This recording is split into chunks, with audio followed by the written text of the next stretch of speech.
It's important to note we've been talking mostly about Clearview AI facial recognition technology. They're just one company, and there are hundreds of these companies creating a version of the software, all of which behaves slightly differently, does slightly different things, and may or may not be more or less accurate.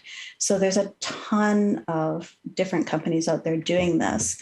In the case of the CBSA using this at the airport, the issue there in part was, again, the profound lack of transparency and accountability in the use of these tools.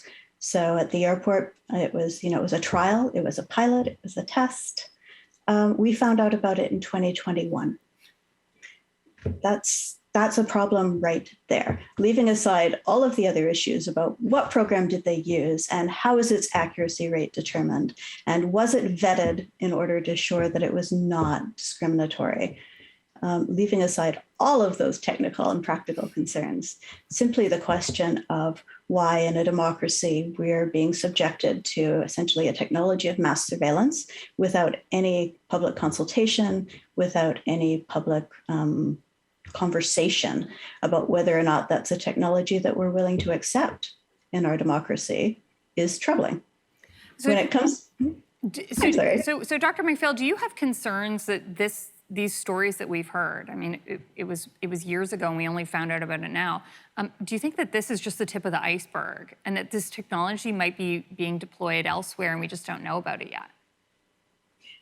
I do. There's a pattern to the way we find out about these uses of these technologies.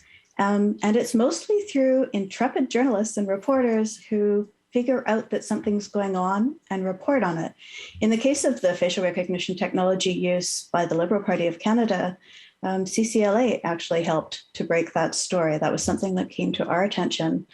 And the issue there again was it was happening.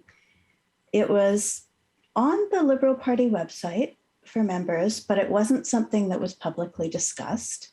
And there you have a party which has a responsibility for setting precedent in Canada for the use of this technology, picking up a highly controversial technology that has been the subject of three investigations by the Privacy Commissioner of Canada over the last year and a half. And quietly using it for a really important internal process that's kind of, fundamental to grassroots democracy, which is the choosing of candidates in a nomination process for political elections. So we really have an accountability and transparency problem with this technology. And I would speculate the reason that is a problem, why people are not talking about using it, is because it's so controversial, because it raises so many fundamental issues. Now, Canada's not alone in the use of this technology. I mentioned the United States has also used it, and their police departments have used it. What has the experience been in other countries that have deployed it, and what have the consequences been there? I think in particular of countries like China, where we know widespread surveillance is sort of the norm. In China, it's very heavily used. I've heard of applications actually where there's a facial recognition, a camera embedded in a paper towel dispenser in a public washroom, so that an individual can only dispense one piece of paper towel and not get another one.